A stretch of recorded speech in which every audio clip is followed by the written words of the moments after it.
Pemirsa, potensi pertumbuhan semen Indonesia masih sangat besar sejalan dengan prospektifnya perbaikan ekonomi di masa pandemi. Kita akan membahas prospek bisnis dan saham PT Semen Indonesia Tbk bersama CEO Finvesol Consulting, Fendi Susianto. Selamat pagi, Pak Fendi. Selamat pagi, Pak. Terima kasih, Pak, sudah bergabung bersama kami di pagi hari ini. Kalau kita bicara soal Semen Indonesia, kinerjanya selama 2020 kemarin gimana menurut amatan Anda?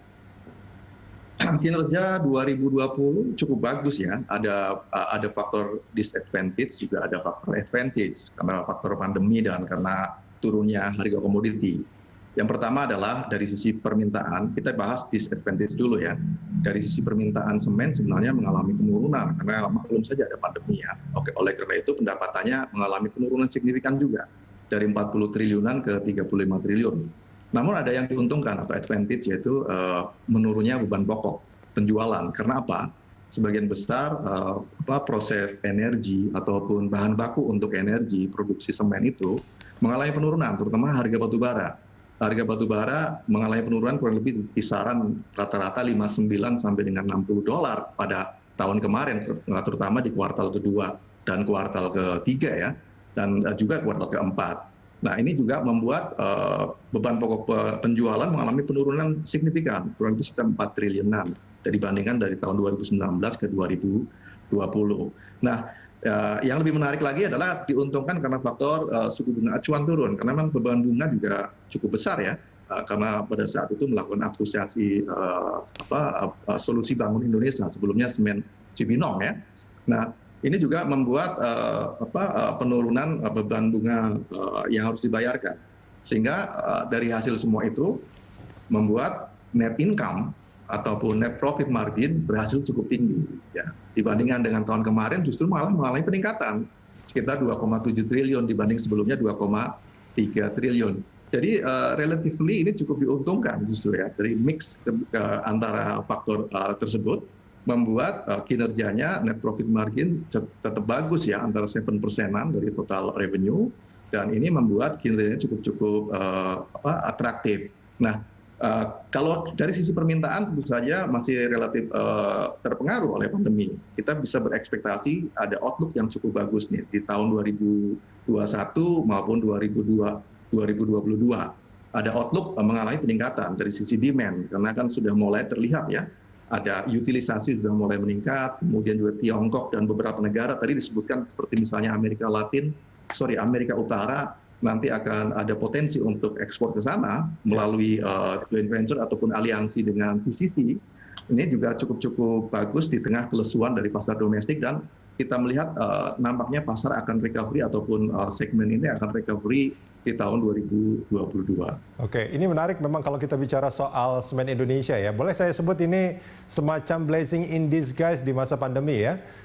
Permintaan memang turun, tapi ternyata biaya-biaya pokok produksi itu justru turun lebih jauh lagi, sehingga laba yang diperoleh juga jadi lebih tinggi dibandingkan tahun sebelumnya. Nah, tapi Anda juga tadi mengatakan bahwa ini ada rencana atau sebetulnya sudah dilaksanakan ya, rencana ekspor untuk ke Amerika Utara itu. Nah, ini kan ini semacam pasar baru bagi Semen Indonesia? Ya, sebenarnya ini suatu hal yang baru ya. Artinya kan melalui kerjasama strategic alliance maupun joint venture ya, karena dia kan berencana 15% kepemilikannya nanti di Solusi Bangun Indonesia ya, untuk TCC. Jadi ini memperluas pangsa pasar. Karena TCC sendiri kan juga memang kalau kita lihat punya expertise ya, dia sudah mengembangkan pabrik di beberapa negara, di Jepang sendiri ya, kemudian di beberapa negara Pasifik yang lainnya tuh sudah cukup banyak, hampir sekitar 17 pabrik dikembangkan. Jadi dia punya expertise dan juga memiliki akses ke pasar di Amerika Utara tentu saja di sana. Ini juga memperluas diversifikasi portfolio ekspor, terutama untuk semen Indonesia.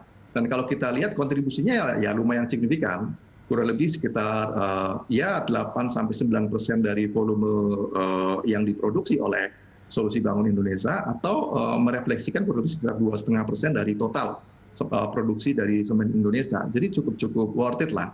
Jadi akan menambah exposure ekspornya. Paling nggak yang selama ini semen Indonesia kan ekspornya mungkin sekitar 13%, 15%. bukan sedikit bertambah, mungkin antara 16 sampai dengan 18% dari total portfolio diversifikasi produknya. Oke, angka 500 sampai 1 juta ton yang akan diekspor, menurut Anda apakah realistis?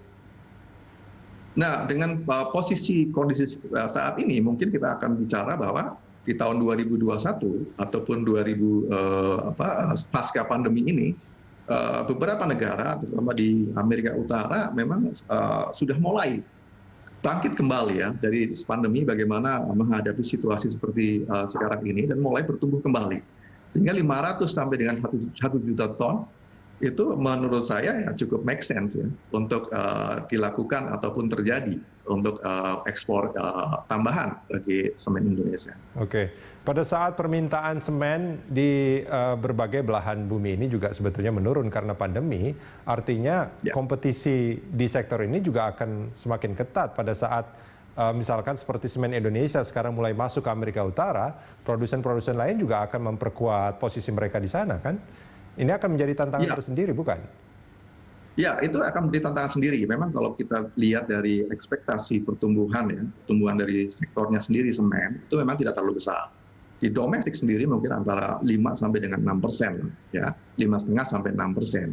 Nah, salah satu chance yang bisa dikembangkan adalah diversifikasi volume melalui ekspor, ya, karena di dalam negeri tentu saja persaingannya juga ada oversupply. Kemudian ada produsen-produsen kecil yang harganya juga relatif akan menjadi sangat kompetitif, belum dari negara lain. Nah, oleh karena itu tentu saja beberapa strategi menurut saya cukup harus diapresiasi dan dilakukan seperti strategic alliances, ya. Kemudian juga bagaimana melakukan joint venture dengan beberapa produsen-produsen besar semen di Indonesia untuk memperkuat untuk memperkuat daya tahan, ya, terutama keuangan, kondisi perusahaan, operating, itu akan jauh lebih bagus di tengah kondisi sebenarnya growth dari semen tidak terlalu besar. Okay. Nah, kita ingat bahwa kita harus tahu bahwa komponen yang paling menjadi value driver dari semen Indonesia menurut saya adalah cost leadership. Bagaimana dia bisa mengelola ataupun memanage cost efficiency dengan sangat bagus.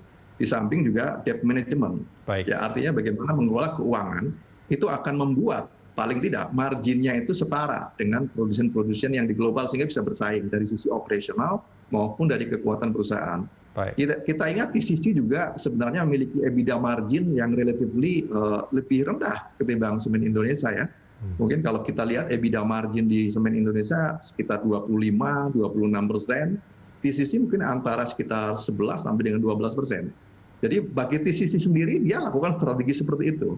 Dia melakukan joint venture, strategic alliance dalam rangka untuk apa? Untuk membuat kondisi operatingnya, kondisi perusahaannya, bisnisnya menjadi semakin strong dengan melakukan aliansi ataupun melakukan joint venture di Indonesia, di semen Indonesia. Baik. Dan dia melihat seperti itu. Dan tentu saja timbal balik juga harus dilakukan oleh semen Indonesia.